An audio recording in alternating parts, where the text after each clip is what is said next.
Hello, everyone. Welcome to the NerdKave Podcast. I am Miles, joined by my co-host Max, and we are here to kind of give you.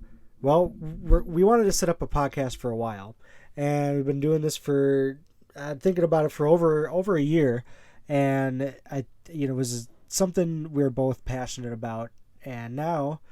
We want to make it into a reality. So, Max, why don't you go ahead and introduce yourself to the people? Hello, everyone. My name is Max. You may know me from the entertainment outlet. I know I just posted a video earlier this week about doing this podcast. So if you're someone who came over from that channel, first of all, thank you for supporting us over here. And yeah, Miles and I have been talking for a long time about doing a podcast. It's been a discussion point for over a year, and now everything's just lining up perfectly, and it's time we give it a shot. So we're going to be covering a bunch of different topics on here, which we'll get into later in this episode. But it's just great to finally be doing something that we both have been looking forward to for a long time, and I can't wait to see what this experience is like. Definitely. And I think like we were talking about like what the ideas we kind of had for this podcast. It's basically we were kind of thinking of it being combined with TV and movies. We're going to talk about TV and movies, things we like. And then we're going to talk about music and then just kind of go on our own nerd tangents of things and all that kind of stuff, right? And just have fun with it and give you guys something to listen to and give us something that we enjoy doing. We've been really just, I think, creatively trying to find our way in things. For those who don't know, I forgot to introduce myself. I am Miles. For people that don't know, I have a YouTube channel that I've been doing the past like 6 years, and I do a lot of gaming videos, and I do a lot of just like Halo content and all that kind of stuff. And me and Max actually met when we were doing music.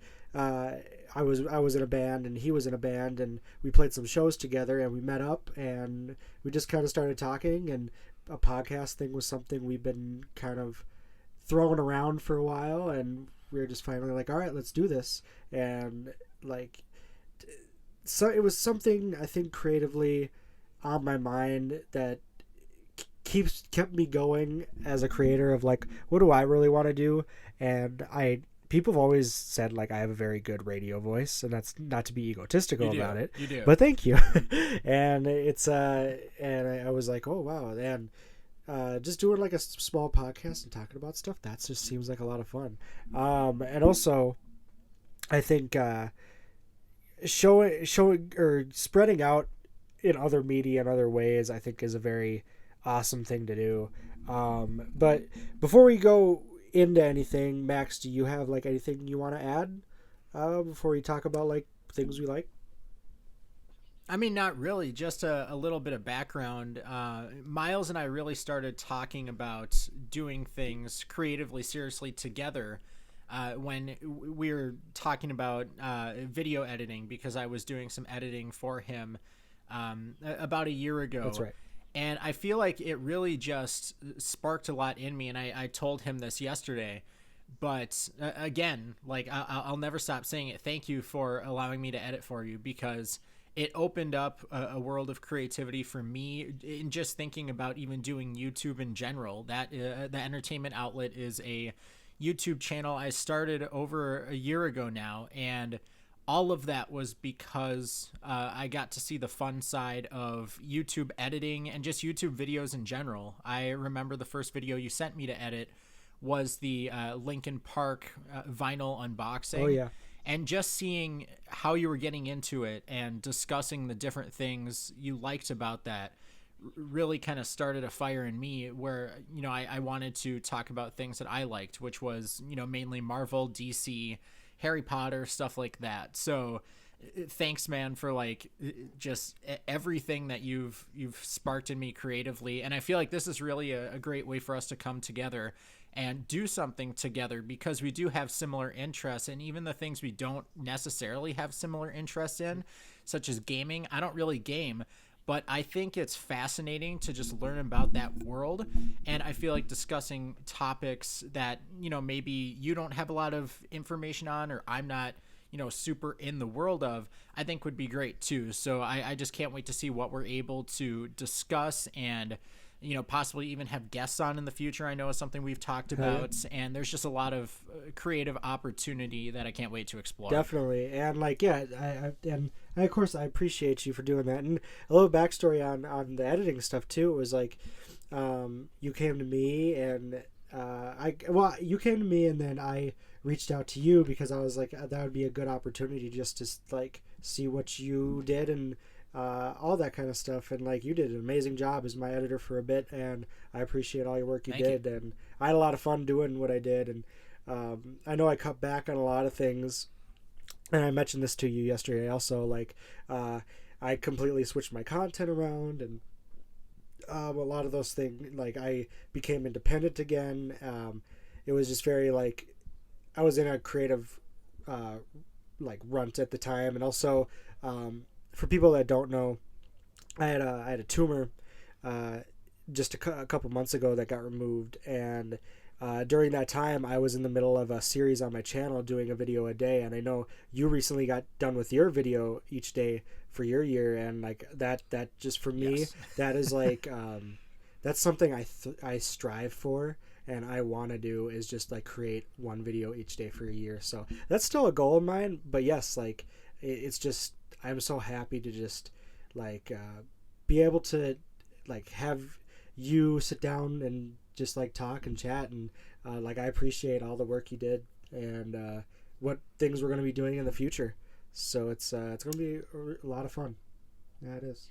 Yeah, thank you, man. And I'm really happy that your health is kind of like back on track, so to speak, because you're a great person, and I think you deserve the best. So I'm really glad that is like everything's kind of taken care of, and I hope your health continues to stay strong moving forward. Definitely. And I think just going back to like the one video a day thing, like push for it if you want to, but it is a commitment. Like I feel like for the first month or so, you can kind of, go back and forth with whether it's something you want to do. But once you get into the second month, it becomes kind of an addiction. Like, oh yeah. I guess that's the best way to put it. And it was an addiction in a good way, but you almost like make that the priority, and creatively that's a good thing. But it is a lot to think about, and also just coming up with content too. Like there would be days where, I would post really just to post. And this is something I covered, I think, in my like end of the year video or something. But there were videos where I would switch from doing like an audio based video that was usually like 3 to 7 minutes long. And I would do these like 1 minute long text videos just because I either didn't have the time or I was feeling burnt out. So if you don't think you're going to get burnt out, I would recommend doing the daily upload thing, but it really like it's a lot. Oh yeah. So it's like something I'm doing this year, I'm not doing that anymore because it just got to the point where I wasn't necessarily having as much fun with the channel as I could have been having. So it just depends on how you are. But if you do a video every day for a year, I will be in full support of that, and I can't wait to see what you put out, regardless of how many videos you release. Definitely. And like the thing with me is if my heart's not fully in it, if like creatively, like if my heart's not fully in what I'm doing, I will stop, because for some reason, like I talked about this yesterday too, where like I'm very like hard on myself. And like I made that promise of like uploading every day, or I delete all those videos, and I absolutely did that. And I could be very hard on myself, and like and doing that thing and getting into like a rhythm and stuff like that. If that falls flat, because you don't know what happens in a year, right? You don't know like what's to come. You don't know what kind of roadblocks and stuff come up. So it's like being prepared for that, and like it's a passion. It's like a passion project, but it's but I definitely agree. Like taking creative stuff, right? And being creative and doing that every day for a year, it could be very like straining, and it could be very just like, man, what are we gonna do every single day? So it's like, yeah, it can be, but yeah, it's still a thing I want to do. It's just I want to make sure I could put my 100% effort into it if that comes down to it, you know. So I want to establish myself, give myself some time before I actually do that again. But creatively, like, I think doing this podcast and stuff and doing some like more fun things will creatively open a lot of doors for me, and maybe you as well. Yeah, definitely. Yeah. Like we were talking about, just kind of like what we were going to do on this podcast, and you mentioned it a little bit earlier, but really talking about getting into talking about movies, TV shows, music, and there's so many things we can cover, and I think that'll be a great way to keep things interesting on here. Definitely. Like when I catch up with the Book of Boba Fett, you can explain everything to me with that, because I will have questions. I'll guarantee you that. Yeah. And you're like the expert, so that'll be great for people to hear. Star Wars fans might get a little frustrated with me. Yeah. The people that are more like me will probably be like, oh, that's what that means. Yeah. So it'll be entertaining for both sides for sure. Yeah, definitely. And like you're the expert, I would say expert, with Marvel stuff more than I am, and where you can teach me a lot of things about that MCU universe and about that other side, or the DC universe and like all that kind of stuff. Like I love it. I love that stuff, but I'm not fully in tune as I am with like Star Wars or if I'm a big gamer too, right, when it comes to like Halo, or if it comes to just like music in general. So it's I'm mainly that guy. But like opening my mind to that MCU universe and that DC universe and kind of just getting an idea. I love Spider-Man, right? And we were discussing Spider-Man yesterday, and like the new one that came out, what was it? No Way Home. Like that, I went to see it. You obviously saw it. I saw your reaction on it. Like it was a very, very good movie. And spoiler alert, I didn't mention this. Spoiler alert. Just having like to see Tobey Maguire and Andrew Garfield and Tom Holland, all like the three in that movie. Just like it was just very. It felt like I was watching something from my childhood, and like and seeing Doc Ock and all this stuff, it was just like, man, what a throwback. Yeah, they really killed it with the CGI, because I was worried, I don't know if you're aware of this, but in the Spider-Man 2 movie where Doc Ock, Alfred Molina's Dr. Octopus, I should say, initially debuted, most of those shots were puppets for the tentacles, which is why the lighting and all that looked so realistic. And yes, they did some CG, obviously, for one, removing the wiring and stuff for the puppets, but also certain shots you're just not able to do with a crew with some arms on sticks. Right. But I was a little worried initially when hearing that the tentacles were going to be all CG, because they looked so good and realistic in the first one, since they were realistic. And I think the CG team for Spider-Man No Way Home absolutely killed it, because there were shots where, like, I don't know, I would say every shot with his tentacles, like, in your mind they're CG if you read the article about that. Right.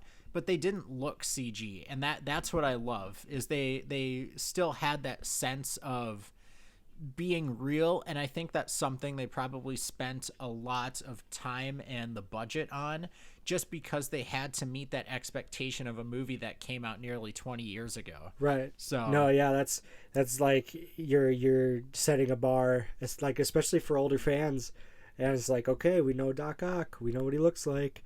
How are they going to portray him? Like, I know they used some de-aging stuff, technology. Yeah. For some of the actors. William Dafoe, I loved. I listened to his interview. Did you hear his interview?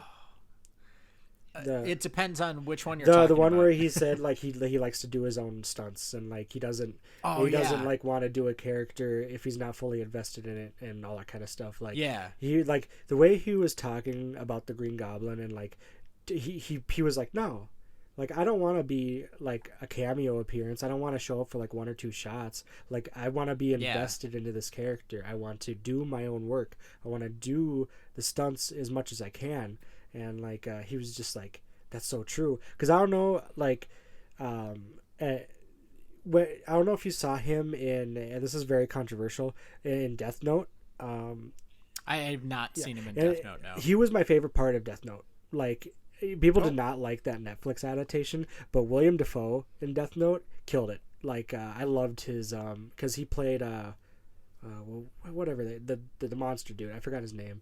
But, yeah, he played that, and he did amazing. He's a... Oh, sorry. Go ahead. I was just saying, like, when he, his performances in characters, like, he does it like almost no other in a lot of ways. He really does put his passion and his love into the people that like he acts and does. So yeah, because I saw the movie again yesterday, and the first time I had seen it, obviously, seeing him in that role again and just seeing the evolution of the character of Norman Osborn / the Green Goblin was great. But after seeing the interview where he talks about doing his own stunts and really like being the character and not just doing certain scenes or putting his head on an actor or whatever, it really is incredible. If you get the chance to see it again, like really focusing on all the stunts he was doing, he like really goes for it with that role. And something else, this isn't really related to him as an actor, but the character of the Green Goblin in the initial 2002 Spider-Man movie, when he was Norman Osborn, they would have fake teeth in to fill in the gap of Willem Dafoe's teeth. And when he was the Goblin, they would just have his normal teeth with the gap. And so that's something that they did again in this movie, and I didn't notice it the first time because I didn't know it existed until I saw a TikTok about it. But I watched the TikTok and I was curious about it. And of course, I'm watching the movie and there it is. So if you get the chance to see it again, that is something to look for because, he kind of goes between the line of like, is he Norman Osborn right now or is he the Goblin? Right. And I think it was really interesting to see, where he is Goblin and where he is Norman Osborn. So that's something I initially when watching the movie for the first time, I wasn't quite sure on, and I didn't know exactly, spoilers again, when he has that change in Happy's condo and he, fully reveals himself as the Goblin saying, I've been watching you behind Norman's eyes. You don't really know when the switch happened, but if you pay attention to his teeth, you do know when it happened. And I think that is so smart because it's something you have to know about, but it also puts the movie in a completely different context for certain scenes because you know who he is in those scenes. That's like what is it? Attention to it's like the small details, right?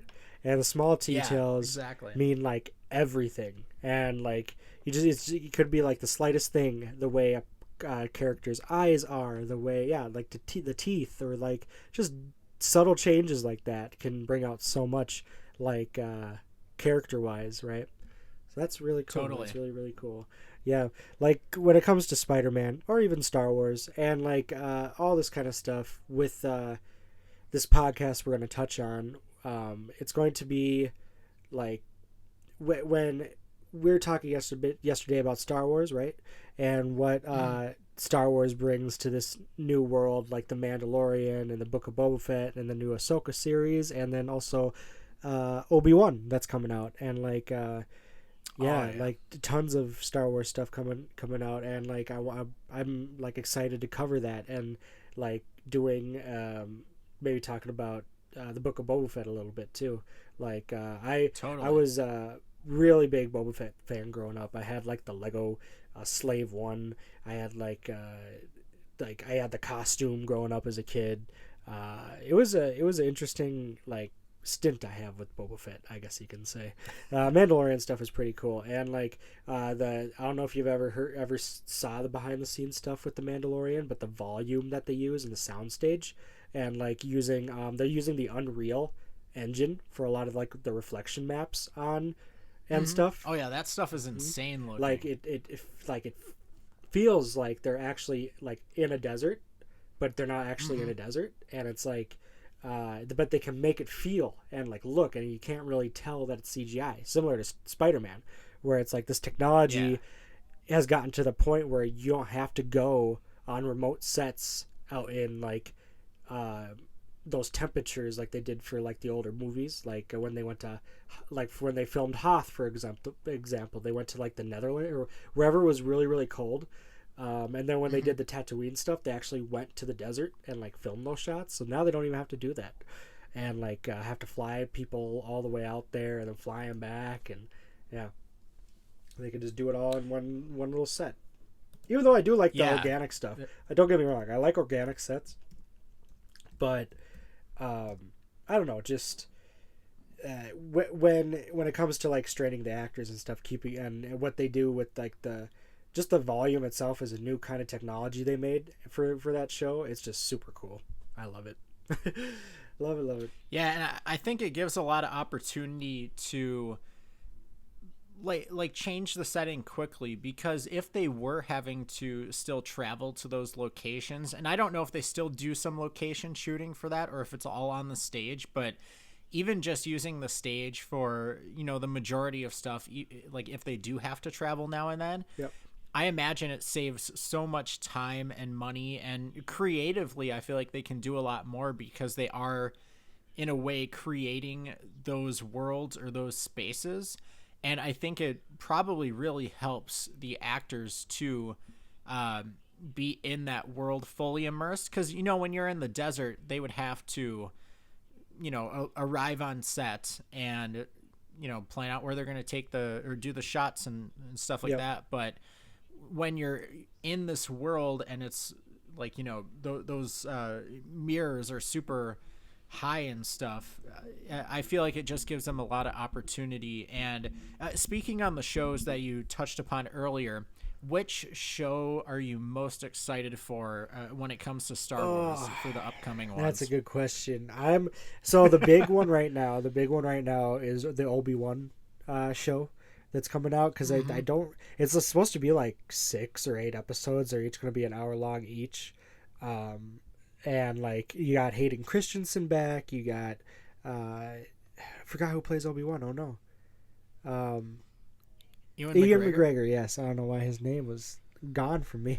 But yeah, Ian McGregor, got Hayden Christensen portraying his role as Darth Vader again. Like, it's cool to see the actors I grew up with like actually be still doing stuff in Star Wars to this day.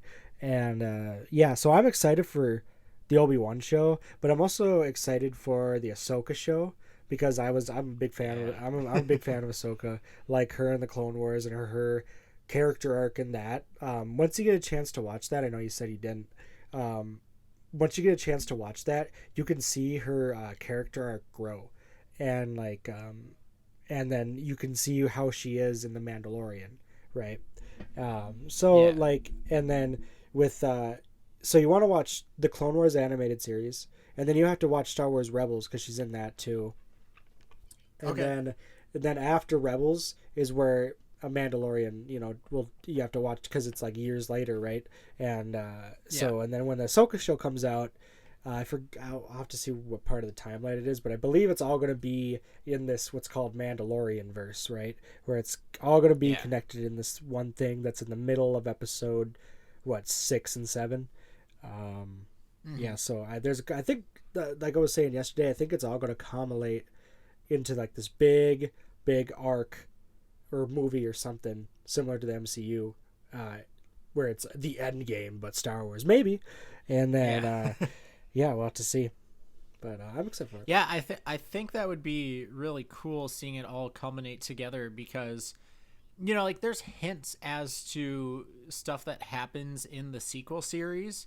Like they name drop, you know, the kind of like the Sith or whoever rising up again at some point, or whatever the group is called in the sequels. Revenge of the Sith, or like the it's the Republic for the Galactic Empire, right? Yeah. They something like they name drop something. Yep. So it's cool to see how all these pieces are coming together, and I don't know if they're going to use it as a way to like build up to like the story before the sequels, and then maybe like the big event or the end game of all of this is what happens directly before the sequels, because I think it would be really cool, depending on how long this goes for, or if they do, like a time jump or something, to see like the rise of Kylo Ren. And I also think a Kylo Ren show would be really good, a great idea for Disney. That'd be interesting regardless, because that character is one of the ones that really stood out. I think in Rise of Skywalker, he wasn't quite what I think he should have been, but like Force Awakens, Kylo Ren, which would be, pretty similar to how he would be at the big event before those movies. I think seeing that version of him again, and maybe seeing the seeds that are planted to bring him to where he is, would be really cool. And I could see an event, in an end game level that gets to that moment, definitely being what they build up to. And just going back to what you were saying about the shows you're excited for, I can definitely agree that the Kenobi show is up there on the list, and then Ahsoka as well. I know I mentioned to you recently that I'm not really into the character of Ahsoka beyond The Mandalorian, but I absolutely love her in that show. Yep. I call her the Batman of Star Wars because of that intro scene she has. Oh, yeah. Or, I think it was, I can't remember if that was her introduction, or it was the scene where it was kind of dark and she was like running on the rooftops and all that. Oh, yeah. It absolutely reminded me of Batman, and I love it so much. If that's what the Ahsoka show is, that will 100% be one of my favorite Star Wars things they've created ever, because I love that character so much so far. Yeah, what they established in The Mandalorian was she was more like the samurai, or like the knight almost.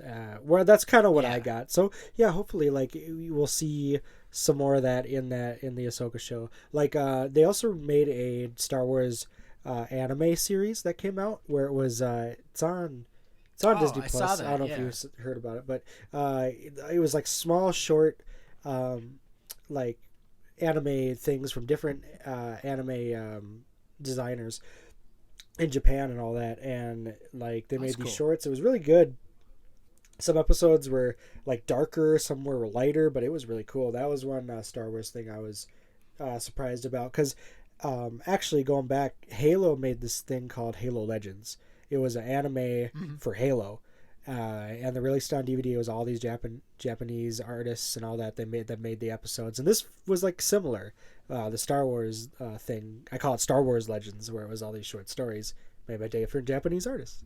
So it was pretty cool. I loved it. So I'll have to check that out, because I love when they take something that's traditionally like live action and they transfer it to a different medium. Yeah. Like they just recently did that with the Marvel What If series. I don't know if you've seen that, but they took in, it's not necessarily anime, but it's not like a traditional kind of animation or cartoon either. It's a really cool kind of balance of like every, I don't know, angle of animation you could go at a project with. And it was a really cool show, because what it's really based on, and this isn't a spoiler because they say it in the trailers, and it was like the premise of the show, and it's in the name. What If, it's all about like multiverses and alternate versions of characters and scenarios that we've seen before. So there's a lot that they do in there, and I think just that idea and seeing it in a project that is animation was really cool, because it was the first Marvel Studios animated project, and it was also the first project that really saw the different variants, or how the alternate timelines and worlds really play out beyond what we had learned in shows, prior to that, or mentions of the multiverse prior to that. Definitely. No, that's pretty cool. I'll have to check that out. Definitely. I have to add that to my list. So well, that sounds pretty cool. Another thing, so I know I'm going to shoot at somewhere else here. So other things we're going to talk about in the podcast, is going to be music. So we'll be talking about things we like in music and entertainment and stuff like that. One thing I touched on yesterday was this resurgence of like punk mixed with like, it's like punk alternative. It's like new punk is what they call it, where it's like this the MGK stuff and like the just like this almost like angsty-ish sort of things. I mentioned like Avril Lavigne put out a couple of new songs. Black Bear's working on a new album with Travis Barker, and like Travis Barker is bringing this like new resurgence to with that. Everybody. Yeah, so I'm excited for it. Like I've always been a fan of Travis Barker. He was like an inspiration of mine because I used to play drums for a bit. It was. I'm just excited for music. I'm excited just like to see where music goes, because I think music is going to be another big thing that's going to like pop here soon. So yeah, different changes and all that. Yeah, it's really crazy to see where music is going and just how there's not really genres anymore. And Travis Barker really has, just beyond all the drummers he's influenced over the past 20 years or so, right now he's really influencing the entirety of music. And we had talked about this briefly recently, and just after speaking with you about it, I really looked at the impact he's having, and just beyond working with artists like MGK and signing Avril Lavigne and producing for TikTok star Jaden. Yep.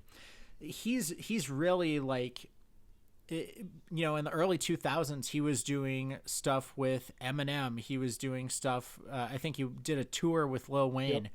And now it's really cool to see, because he's always had that hip hop side. That's always kind of how Travis has been, and it influenced a lot of his, style beats and drums.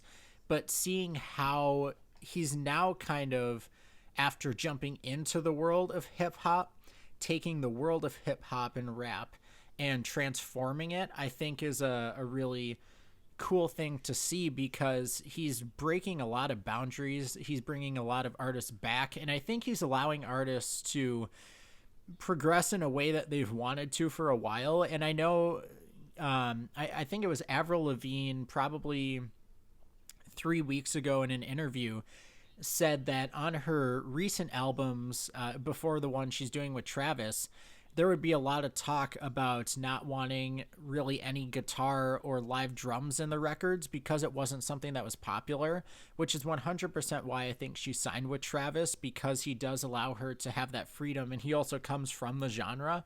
So I think he's allowing a lot of artists to finally make the music they want to, and because, like MGK had a #1 album, not just a rock album, it was a genre-wide #1 album with Tickets to My Downfall. I think that completely opened up the doors for every artist to really make whatever kind of music they want to. And same goes for different singers like Olivia Rodrigo. She has some rock stuff in there too.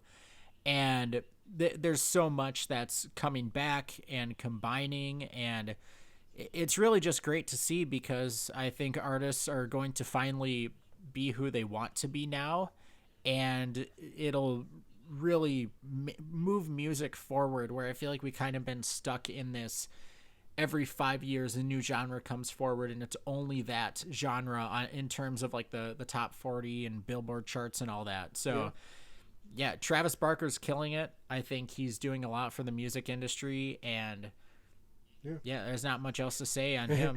No, He's Travis Barker. I was gonna say like with the live instruments and stuff and in tracks, I think it's important. I think it's one of the coolest things to have real drums, real guitar, stuff like that in the mix, because it doesn't sound so produced. You know what I'm saying? It sounds more. Yeah, exactly. It just sounds more authentic and true, and like, oh, you can actually hear the drums.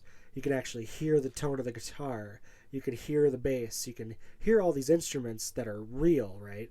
I've always been a fan of that. Yeah. I know, like, Eminem, in an interview with him, he said, like, he liked Dre's, like, mixing because he used real instruments and all that kind of stuff. And, like, that's what he started doing with his music, just using real instruments for the most part, and, like, having just sort of different thing that a lot of other people did when it was just like, oh, like with a beat pad or just like using some electronic stuff.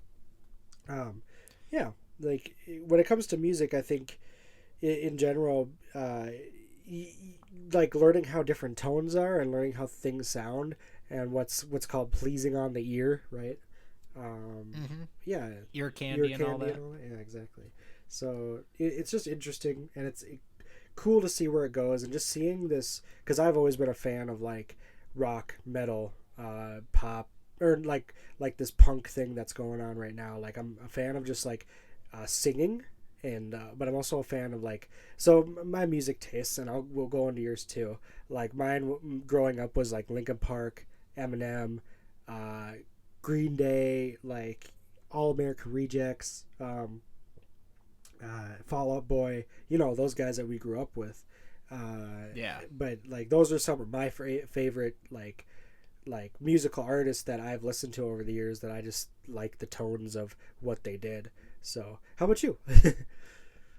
Yeah, I mean, you named some of them there, like Green Day and All American Rejects. I think we all, like, if you're a 2000s kid, or you grew up in like the 2000 to 2020s as like the main section of like your, younger years to high school and like college age, like the bands like those really influenced Blink-182.